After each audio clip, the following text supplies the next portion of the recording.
அனைவருக்கும் வணக்கம். இன்றைய பதிவில் நம்ம முக்கியமாக பார்க்க போகிறது என்னென்னா, நம்மளுடைய கொடி வகை பயிர்கள். கொடி வகை பயிர்னா என்ன? பீர்க்கங்காய், புடலங்காய், சுரைக்காய், அவரைக்காய், கோவக்காய், இந்த பயிர்களெல்லாம் கவனிக்க வேண்டிய ஒரு சில முக்கியமான தொழில்நுட்பங்கள் என்ன? தண்ணீர் பாயும் போது முடிஞ்ச அளவுக்கு அதோட நரம்பை அந்த கீழேருந்து போகக்கூடிய அந்த செடியை தொடாத மாதிரி பார்த்துக்கணுங்க. ஒரு அரை அடி தள்ளி தண்ணி போகிற மாதிரி, பாத்தியில் போய் இப்படி சுற்றி போகிற மாதிரி அப்படி பண்ணிக்கணும். சொட்டு நீர் போட்டாலும் ஒரு அரை அடி தள்ளி விழுகிற மாதிரி பார்த்துக்கணுங்க. அப்படி பண்ணிட்டாலே நம்ம தண்ணீர் நேரடியாக அந்த செடிக்கும் மண்ணுக்கு இடையில விழுகாமல் தள்ளி விழுந்தாலே பாதி பிரச்சனை இல்லைங்க. ரெண்டாவது, தரையிலேருந்து கொடி போய் மேலே தொட்டு பரவுனதுக்கப்புறம் இந்த குச்சியில் இருக்கக்கூடிய பந்தல் வரையிலுமான கொடியில் இருக்கக்கூடிய இலைகளை ஃபுல்லாக எடுத்துடணுங்க. பாதிக்கப்பட்ட கிளை எது இருந்ததுன்னா நுனியை கிள்ளிடணுங்க. அது கிள்ளிடணும். கொடி ஓடுறது ஒரு குறைந்தபட்சம் ஒரு 3 அடி தூரம் ஓடிடுச்சுன்னா முடிஞ்ச அளவுக்கு அந்த கொடியோட நுனியை வெட்டி விடணுங்க. வாய்ப்பு கிடைக்கிறப்ப மாதம் ஒரு முறை 200 லிட்டர் தண்ணியில் 1 லிட்டர் ட்ரைகோடர்மா விரிடி கலந்து, 2 லிட்டர் மீனமிலம் கலந்து, 2 கிலோ வேம் கலக்கணும். பொட்டாஷ் பாக்டீரியா 1 லிட்டரு இது கலந்து பிரித்து தரைவழியில் ஊற்றி விடணுங்க. இந்த வேமோட முக்கியத்துவம் என்ன? மண்ணில் இருக்கக்கூடிய சுண்ணாம்பு சத்தை செடிக்கு எடுத்து தரும்.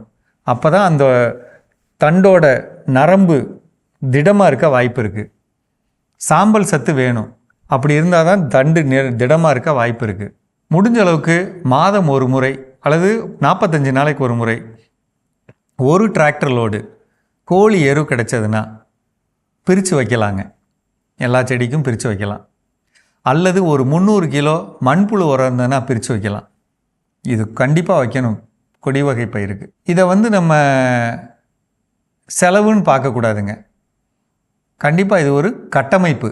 ஒரு ரகம், இப்போ சாணியான்னு ஒரு ரகம் இருக்குது, பீர்க்கங்காய் போட்டிருக்கோம், 70 சென்டிமீட்டர் ஒரே மாதிரி பயிர் வரணும், அப்போ தான் நம்ம வெளியில் விற்க முடியும், ஒரே கலர் ஒரே வடிவம் இருக்கணும் அப்படின்னு சொன்னால் சத்துக்கள் சீராக கொடுக்க வேண்டியது ரொம்ப ரொம்ப முக்கியமானதுங்க. அப்படி கொடுத்துக்கிட்டோம்னா பயிர் நல்லா வருங்க. கொடி வகை பயிரில் அழுகல் வராமல் இருக்கணும்னா மாதம் ஒரு முறை ட்ரைகோடர்மா விரிடி உங்களுக்கு பிடிச்சாலும் பிடிக்கலனாலும் தரையில் கொடுக்கணுங்க.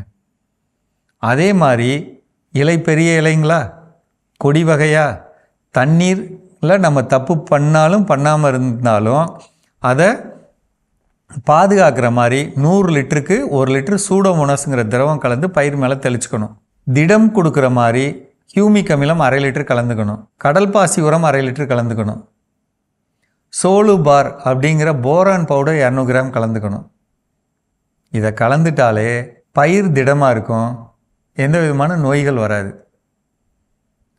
காய்ந்த இலைகளை கிள்ளிடலாம், பாதித்த இலைகளை எடுத்துடலாம். பொதுவாக இதுதான் நம்ம செய்யணும். இது இல்லாத பயிர்களுக்கு தெளிக்க வேண்டிய பூச்சிகள், இது இருந்தாலே பூச்சி புழு வராது. அப்படி இருந்தும் வருதுன்னா அதற்கு தெளிக்க வேண்டிய பூச்சி விரட்டி திரவம் இயற்கை வழியிலையோ அல்லது உயிர் வழியிலையோ நம்ம தெளிச்சுக்கணும். நான் இப்போ சொன்னதில் முக்கியம், நான் திருப்பி சொல்கிறேன். ஏன்னா நீங்கள் திருப்பி இதை கேட்டுக்கிட்டு இருக்கீங்க. நான் திருப்பியும் சொல்கிறேங்க சொன்னதை. தண்ணீரை தள்ளி கொடுக்கணும். நிலம் காஞ்சதுக்கப்புறம் தண்ணி கொடுக்கணும். பயிரை சத்தாக வச்சுக்கிற மாதிரி கால்சியம் சத்தும் சாம்பல் சத்தும் கிடைக்கிற மாதிரி அமைப்பை தரையில் கொடுக்கணும். ட்ரைகோடர்மா விரிடி மாதம் ஒரு முறை கொடுத்துக்கணும். தெளித்து சூடோமோனாஸ் கொடுத்துக்கணும். நல்ல சத்துக்கள் நுண்ணூட்ட சத்து இருக்க மாதிரி ஹியூமிக் அமிலம், கடல் பாசி உரம், சோலுபார், போரான் பவுடர் 3 கலந்து தெளிச்சுக்கணும். செய்யலாங்களா? மீண்டும் சந்திப்போம்.